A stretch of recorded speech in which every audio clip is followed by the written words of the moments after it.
Kerala administrative service ഒരു സ്വപ്ന ജോലിയാണ്. അതിൻ്റെ ഒന്നാമത്തെ വിജ്ഞാപനം 2019 വന്നതാണ്. അതിൻ്റെ സെക്കൻഡ് നോട്ടിഫിക്കേഷൻ, രണ്ടാമത്തെ വിജ്ഞാപനം ഈ വർഷം നവംബർ മാസത്തിൽ പ്രതീക്ഷിക്കാമെന്നൊരു പത്രവാർത്ത ഇന്ന് വന്നിരുന്നു അല്ലേ. ചീഫ് സെക്രട്ടറിയുടെ യോഗത്തിൽ ഇത്തരത്തിലുള്ള പല സൂചനകളും കിട്ടിയെന്നാണ് അതിൽ റിപ്പോർട്ട് ചെയ്തിരിക്കുന്നത്. ഇപ്പം എല്ലാവരും ഒരു കൺഫ്യൂസ്ഡ് സ്റ്റേറ്റിലാണ്. ബിക്കോസ് ഡിഗ്രി ലെവൽ എക്സാംസ് അതിപ്പോൾ എല്ലാ വർഷവും വിളിക്കുന്നുണ്ട് കൃത്യമായിട്ട്. സബ് ഇൻസ്പെക്ടർ പരീക്ഷ എല്ലാ വർഷവും ഉണ്ട്, അല്ലെങ്കിൽ സെക്രട്ടേറിയറ്റ് അസിസ്റ്റൻറ്റ് അതിൻ്റെ കാലാവധി, കഴിഞ്ഞ ലിസ്റ്റിൻ്റെ കാലാവധി തീരാൻ പോവുകയാണ്. അതുകൊണ്ട് തന്നെ 2025 പരീക്ഷ നടക്കുമെന്ന് ഏകദേശം നമുക്ക് ഉറപ്പാണ്. ഡിഗ്രി തല എക്സാംസ് റെഗുലറായിട്ട് വിളിച്ചുകൊണ്ടിരിക്കുന്നു. KAS വിളിക്കുന്നില്ല. അപ്പോൾ ഏതിനു വേണ്ടി പ്രിപ്പയർ ചെയ്യും? ഇപ്പം KAS വിളിക്കാൻ പോവുകയാണെന്നുള്ള സൂചനയുണ്ട്. അപ്പോൾ ആകെപ്പാടെ കൺഫ്യൂസ്ഡ് സ്റ്റേറ്റിലാണ്. എങ്ങനെ പ്രിപ്പയർ ചെയ്യണം, അല്ലെങ്കിൽ ഏത് പരീക്ഷയ്ക്ക് തയ്യാറെടുക്കണം, ആരെ വിശ്വസിക്കണം, ഇതൊക്കെയായിരിക്കും നിങ്ങളുടെ മനസ്സിലുള്ള പ്രധാനപ്പെട്ട കൺസേൺസ്. ഈ വീഡിയോയിൽ നിങ്ങളുടെ കൺസേൺസ് എല്ലാം ഞാൻ അഡ്രസ്സ് ചെയ്യുന്നതായിരിക്കും. ഇനിയുള്ള കുറച്ച് മാസങ്ങൾ നിങ്ങൾ വൃത്തിയായി വിനിയോഗിച്ചു കഴിഞ്ഞാൽ ലൈഫ് ടൈം സെറ്റിൽമെൻറ്റിലേക്കാണ് നിങ്ങൾ പോകാൻ പോകുന്നതെന്നുള്ള കാര്യം ഞാൻ തുടക്കത്തിലേ പറയുന്നു. ഈ വീഡിയോ സ്കിപ്പ് ചെയ്യാതെ പൂർണ്ണമായും കാണുക. നിങ്ങൾ സെൽഫ് സ്റ്റഡി നടത്തുന്ന ഒരു ഉദ്യോഗാർത്ഥിയാണെങ്കിലോ അല്ലെങ്കിൽ ഒരു കോച്ചിങ് ഇൻസ്റ്റിറ്റ്യൂട്ടിൽ ചേർന്ന് പഠിക്കുന്ന വ്യക്തിയാണെങ്കിലോ നിങ്ങൾക്ക് ഈ മെത്തഡോളജി ഫോളോ ചെയ്ത് കഴിഞ്ഞാൽ മറ്റുള്ളവരെക്കാൾ ഉറപ്പായും മുന്നിലെത്താൻ സാധിക്കും. 2 വർഷം കൂടുമ്പോൾ നോട്ടിഫിക്കേഷൻ ഇറക്കണമെന്നാണ് KASൻ്റെ നിയമങ്ങളിൽ പറയുന്നത്. പക്ഷേ ഇപ്പം കുറേ കാലമായി അത് നോട്ടിഫിക്കേഷൻ വന്നിട്ട്, അതുകൊണ്ട് തന്നെ ബാക്ക്ലോഗുള്ള വേക്കൻസികളും കൂടെ കമ്പയർ ചെയ്ത് നോക്കുമ്പോൾ വലിയ ഒരു റിക്രൂട്ട്മെൻറ്റ് അല്ലെങ്കിൽ ഭയങ്കരമായിട്ടുള്ള ഒരു വേക്കൻസികൾ റിപ്പോർട്ട് ചെയ്യാനുള്ള സാധ്യത നമുക്കിവിടെ തള്ളിക്കളയാൻ പറ്റത്തില്ല. അതുപോലെ തന്നെ സെക്രട്ടേറിയറ്റ് അസിസ്റ്റൻറ്റ്, എക്സൈസ് ഇൻസ്പെക്ടർ പോലെയുള്ള പരീക്ഷകളുടെ നോട്ടിഫിക്കേഷൻ വരികയാണ്. ഈ ഒരു സാഹചര്യത്തിൽ ഈ പരീക്ഷകൾക്ക് ഡിഗ്രി ലെവൽ എക്സാംസ്, KAS മുതൽ ഏത് ഡിഗ്രി ലെവൽ എക്സാംസ് ആണെങ്കിലും അതിന് സമഗ്രമായി പഠിക്കാൻ ഒരു സേഫ് സ്ട്രാറ്റജിയാണ് നിങ്ങൾക്ക് വേണ്ടത്. 1 by 1 ആയിട്ട് ആ സ്ട്രാറ്റജി എന്താണെന്നുള്ള കാര്യം നിങ്ങൾ കൃത്യമായി നോട്ട് ചെയ്യുക. ഒരു ബുക്കും പേപ്പറും ഉണ്ടെങ്കിൽ അടുത്ത് വെച്ചേക്കുക. നിങ്ങൾ ഒന്നും ചെയ്യാൻ വയ്യ, തീരെ മടിയുള്ള ഒരാളാണെങ്കിൽ അറ്റ്ലീസ്റ്റ് ഞാൻ ഈ പറയുന്ന ഒരു കാര്യങ്ങളും ചെയ്യാം. നമ്മുടെ ടെലിഗ്രാം ചാനൽ മെമ്പേഴ്സ് ആവുക. അവിടെ ഡെയിലി നമ്മൾ ചോദ്യങ്ങൾ ഇടുന്നുണ്ട്. എക്സാമിന് റിപ്പീറ്റ് ചെയ്യാൻ ഏറ്റവും അധികം സാധ്യതയുള്ള ചോദ്യങ്ങളും നിങ്ങൾക്ക് പുറത്ത് കിട്ടാൻ ഭയങ്കര ബുദ്ധിമുട്ടുള്ള റയർ നോട്ട്സും ഒക്കെയാണ് നമ്മളവിടെ ഇടുന്നത്. ടെലിഗ്രാം ചാനലിൻ്റെയും കമ്മ്യൂണിറ്റിയുടെ ഭാഗമാവുക. ഡെയിലി അതിലിടുന്ന ചോദ്യങ്ങളെങ്കിലും ഒരു അരമണിക്കൂറെങ്കിലും നിങ്ങളവിടെ ഇൻവെസ്റ്റ് ചെയ്ത് അത് സോൾവ് ചെയ്യാൻ ശ്രമിക്കുക. ഇതെങ്കിലും നിങ്ങൾ ചെയ്യാൻ ശ്രമിക്കുകയാണെങ്കിൽ നിങ്ങൾക്ക് വലിയൊരു മുതൽക്കൂട്ടായിരിക്കും എന്നുള്ള കാര്യം എനിക്ക് ഉറപ്പ് തരാൻ സാധിക്കും. ചാനലിൻ്റെ ലിങ്ക് ഞാൻ കമൻറ്റ് സെക്ഷനിൽ പിൻ ചെയ്തേക്കാം. ലിങ്ക് വർക്ക് ആയില്ലെങ്കിൽ നിങ്ങൾക്ക് എന്ത് ചെയ്യാം, അനുദീപ് വ്ളോഗ്സ് എന്ന് ടെലിഗ്രാമിൽ സെർച്ച് ചെയ്താൽ മതി, ടെലിഗ്രാം ചാനലിലേക്ക് വരാൻ സാധിക്കുന്നതാണ്. ആത്മാർത്ഥത, കൺവിക്ഷനോട് കൂടി, ഡെഡിക്കേഷനോട് കൂടി നമ്മൾ പ്രവർത്തിക്കുകയാണെങ്കിൽ നമ്മുടെ തലച്ചോറാണെങ്കിലും യൂണിവേഴ്സ് ആണെങ്കിലും നമ്മളെ അതിനുവേണ്ടി സഹായിക്കും. അതിനുവേണ്ടി അത് നമുക്ക് വേണ്ടുന്ന എല്ലാ സപ്പോർട്ടും ചെയ്തു തരും. അതാണ് പല ടോപ്പേഴ്സിൻ്റെ അനുഭവം നമ്മളെ പഠിപ്പിക്കുന്നത്. സോ ആത്മാർത്ഥമായി പഠിക്കുന്ന ഒരു വിദ്യാർത്ഥിയാണ് നിങ്ങളെങ്കിൽ നിങ്ങൾ നോട്ടിഫിക്കേഷൻ വരുന്നവരെ വെയിറ്റ് ചെയ്യില്ല. കാര്യം അത്രത്തോളം വലിയ സിലബസും അത്രത്തോളം വലിയൊരു പദവിയുമാണത്. നിങ്ങൾ റൈറ്റ് അവേ പഠിച്ചു തുടങ്ങും. എങ്ങനെ പഠിച്ചു തുടങ്ങണം എന്നുള്ള കാര്യം ഞാൻ പറഞ്ഞുതരാം. സോ ഒരു സേഫായ ഒരു സ്ട്രാറ്റജിയാണ് നിങ്ങളിവിടെ ഫോളോ ചെയ്യേണ്ടത്. നിങ്ങൾക്ക് റിസ്ക് എടുക്കാൻ പറ്റില്ല, ഒരു ജോലി നേടിയെടുത്തേ പറ്റുള്ളൂ. സോ KASനെ പ്രിപ്പയർ ചെയ്യുമ്പോൾ മറ്റ് ഡിഗ്രി ലെവൽ എക്സാംസ്, ഇപ്പോൾ എല്ലാ വർഷവും വിളിക്കാൻ പോകുന്ന സബ് ഇൻസ്പെക്ടർ അല്ലെങ്കിൽ അടുത്ത വർഷം വിളിക്കാൻ പോകുന്ന സെക്രട്ടേറിയറ്റ് അസിസ്റ്റൻറ്റ് പോലെയുള്ള ഡിഗ്രി ലെവൽ എക്സാംസിനും കൂടെ ഇൻറ്റഗ്രേറ്റ് ചെയ്ത് പ്രിപ്പയർ ചെയ്യുകയാണെങ്കിൽ ഇൻ കേസ് KAS വിളിച്ചില്ലെങ്കിലും നിങ്ങൾക്ക് ഇവിടെ ഒരു സേഫ്റ്റി ഉണ്ട്. സോ ഇവിടെ പ്രിപ്പറേഷൻ നടത്തുമ്പോൾ നിങ്ങൾ ശ്രദ്ധിക്കുക, കേരള അഡ്മിനിസ്ട്രേറ്റീവ് സർവീസിൻ്റെ സിലബസും ഡിഗ്രി ലെവലിൻ്റെ സിലബസും പ്രിലിംസിൻ്റെ സിലബസ് വെച്ച് നോക്കുകയാണെങ്കിൽ ഒരു 70-75% ഒരേ ടോപ്പിക്സ് ആണ്. അതിന് അപ്രോച്ച് ഡിഫറെൻ്റ് ആണ്. അതിനെപ്പറ്റി ഞാൻ പറഞ്ഞുതരാം.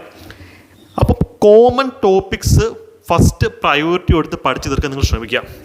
ഉദാഹരണത്തിന് വേൾഡ് ഹിസ്റ്ററി എന്നൊരു ടോപ്പിക് എടുക്കുകയാണെങ്കിൽ, നമ്മളിപ്പോൾ സ്റ്റാർട്ട് ചെയ്തിട്ടുള്ള ലോങ് ടൈം ബാച്ച്, 1 വർഷം നീണ്ടു നിൽക്കുന്ന ലോങ് ടൈം ബാച്ചാണ്. അവിടെയും നമ്മൾ കേരള അഡ്മിനിസ്ട്രേറ്റീവ് സർവീസിൻ്റെ പ്രിലിംസ്, മെയിൻസ്, ഇൻ്റർവ്യൂ ട്രെയിനിങ്ങും പിന്നീട് ഡിഗ്രി ലെവൽ പ്രിലിംസിൻ്റെ സമഗ്രമായിട്ടുള്ള സിലബസും വളരെ അഫോർഡബിൾ ആയിട്ടുള്ള റേറ്റിൽ നിങ്ങൾക്ക് കവർ ചെയ്ത് തരുന്നുണ്ട്. ലൈവ് ആൻഡ് റെക്കോർഡ് ക്ലാസ് ഉൾപ്പെട്ട ആ ബാച്ച് ഈ ഒരു പർപ്പസിൽ നമ്മൾ സ്ട്രാറ്റജൈസ് ചെയ്തിട്ടുള്ളത്. KAS വിളിക്കുകയാണെങ്കിൽ നിങ്ങൾ അതിനു വേണ്ടിയും പ്രിപ്പയർഡ് ആയിരിക്കും. അതല്ല എങ്കിൽ നിങ്ങൾ ഡിഗ്രി ലെവൽ എക്സാംസിന് വേണ്ടി പ്രിപ്പയർഡ് ആയിരിക്കും. സോ ആ ബാച്ചിൽ ഉപയോഗിക്കുന്ന അതേ സ്ട്രാറ്റജിയാണ് നിങ്ങൾക്കിവിടെ പറഞ്ഞു തരുന്നത്. നിങ്ങൾ സെൽഫ് പ്രിപ്പറേഷൻ നടത്തുന്ന ഒരു വ്യക്തിയാണെങ്കിൽ ഈ രീതിയിൽ തന്നെ പഠിക്കുക. അല്ല നിങ്ങൾക്കൊരു ഷോർട്ട് കട്ട് അല്ലെങ്കിൽ ഒരു ഹെൽപ്പ് വേണമെന്നുണ്ടെങ്കിൽ വളരെ അഫോർഡബിൾ റേറ്റാണ് നമ്മുടെ ബാച്ചിന്. 1 വർഷം നീണ്ടു നിൽക്കുന്ന ഈ ബാച്ചിലേക്ക് നിങ്ങൾക്ക് വരാവുന്നതാണ്. താഴെ കാണുന്ന നമ്പറിൽ കോൺടാക്ട് ചെയ്ത് കഴിഞ്ഞാൽ മെൻറ്റേഴ്സുമായിട്ട് സംസാരിക്കാം. അതിനുശേഷം നിങ്ങൾക്ക് എന്ത് ചെയ്യാം, ബാച്ചിലേക്കുള്ള അഡ്മിഷൻസ് എടുക്കാവുന്നതാണ്. സോ വേൾഡ് ഹിസ്റ്ററി, അതിൽ ഗ്ലോറിയസ് റെവല്യൂഷൻ എന്ന് പറഞ്ഞൊരു സെക്ഷൻ ഉണ്ടല്ലേ. അത് ഡിഗ്രി ലെവൽ എക്സാംസിനുള്ള ഒരു ടോപ്പിക്കാണ്. പക്ഷെ അത് KASന് വരുന്നില്ല. പക്ഷേ World War I, World War II അല്ലെങ്കിൽ വേൾഡ് വാറുകൾക്കിടയിലുള്ള ഇൻ്റർവാർ പീരീഡ് എന്ന് പറയുന്ന സമയം, ചൈനീസ് റെവല്യൂഷൻ, റഷ്യൻ റെവല്യൂഷൻ, ഇതൊക്കെ രണ്ട് പരീക്ഷകളും കോമൺ ആണ്. സോ വേൾഡ് ഹിസ്റ്ററി എടുക്കുകയാണെങ്കിൽ 90% പോർഷൻസും രണ്ട് പരീക്ഷകൾക്കും കോമൺ ആണ്. പക്ഷേ റീഡ്രോവൽ ഓഫ് നാഷണൽ ബൗണ്ടറീസ്, അല്ലേ, ഇറ്റലിയുടെയും ജർമ്മനിയുടെയും ഏകോപനം, യൂണിഫിക്കേഷൻ, ഇതൊക്കെ KS മാത്രമേ ഉള്ളൂ. അപ്പം നിങ്ങൾ പഠിക്കുമ്പോൾ ഡിഗ്രി ലെവൽ പരീക്ഷയുടെ സിലബസ് ഒന്ന് ഫോക്കസ് ചെയ്ത് പഠിക്കുകയാണെങ്കിൽ ഒരു വെടിക്ക് രണ്ട് പക്ഷി എന്ന് പറയുന്ന പോലെ KS കയ്യിലിരിക്കും, ഡിഗ്രി ലെവലും കയ്യിലിരിക്കും. ഒരു സംശയം ഞാൻ ചോദിച്ചോട്ടെ, PSC പരീക്ഷയെ KS നിലവാരത്തിൽ അപ്രോച്ച് ചെയ്യുന്ന ഒരു വിദ്യാർത്ഥിക്കാണോ, അല്ല ഒരു സാധാരണ ഡിഗ്രി ലെവലിൽ അപ്രോച്ച് ചെയ്യുന്ന ഒരു വിദ്യാർത്ഥിക്കാണോ റാങ്ക് ലിസ്റ്റിലേക്ക്, ഇപ്പം സെക്രട്ടേറിയറ്റ് അസിസ്റ്റൻറ്റ് ഫോർ എക്സാമ്പിൾ എടുക്കാം, അതിൻ്റെ റാങ്ക് ലിസ്റ്റിലേക്ക് എത്താൻ ഏറ്റവും അധികം സാധ്യതയുള്ളത്? നിങ്ങൾ സ്വയം ആ ചോദ്യം ചോദിച്ചു നോക്കുക. എങ്ങനാണെങ്കിലും നിങ്ങൾക്ക് ഏറ്റവും മികച്ച നിലവാരത്തിൽ തന്നെ ഈ സ്ട്രാറ്റജി ഉപയോഗിച്ച് പഠിക്കാൻ സാധിക്കും. ഞങ്ങളുടെ ബാച്ചും സ്ട്രാറ്റജീസ് ചെയ്തിട്ടുള്ള അങ്ങനെ തന്നെയാണ്. വേൾഡ് ഹിസ്റ്ററി എടുക്കുകയാണെങ്കിൽ KSൻ്റെ സമഗ്രമായിട്ടുള്ള ടോപ്പിക്സ് നിങ്ങൾക്ക് തരും. അതിനോടൊപ്പം ഈ പറഞ്ഞതുപോലെ ഡിഗ്രി ലെവലിൻ്റെ ടോപ്പിക്സ് നിങ്ങൾക്ക് കിട്ടും. സോ സേഫാണ് അവിടെ. നിങ്ങൾക്ക് ഒരെണ്ണം കയ്യിൽ നിന്ന് പോയാൽ അടുത്തുണ്ട്, അല്ലെങ്കിൽ അത് കയ്യിൽ നിന്ന് പോയി ഇതുണ്ട്. അതിന് നോട്ടിഫിക്കേഷൻ വിളിച്ചില്ലെങ്കിൽ ഇതിൻ്റെ നോട്ടിഫിക്കേഷൻ വെച്ചിട്ട് നിങ്ങൾക്ക് ഒരു ജോലി എന്നൊരു സ്വപ്നത്തിലേക്ക് എത്താൻ സാധിക്കും. എന്ത് വില കൊടുത്തും ഒരു ജോലി വേണം, കഷ്ടപ്പെടാൻ റെഡിയാണ്. ഒരു കൊല്ലം എൻ്റെ കൂടെ നിന്ന് കഷ്ടപ്പെടാൻ നിങ്ങൾ റെഡി ആണെങ്കിൽ നിങ്ങൾക്ക് അങ്ങോട്ടേക്ക് വരാം. ബിക്കോസ് ഇപ്പോൾ എക്സൈസ് ഇൻസ്പെക്ടർ ജോലി കിട്ടിയിട്ടും ഞാൻ പോവാതിരിക്കുന്നതിൻ്റെ റീസൺസിലൊന്നും ഇതാണ്. കാര്യം ഇപ്പോൾ എക്സിസ്റ്റിംഗ് ആയിട്ടുള്ള ബാച്ചുകൾ നമുക്ക് അടിപൊളിയായിട്ട് ഫിനിഷ് ചെയ്യണം.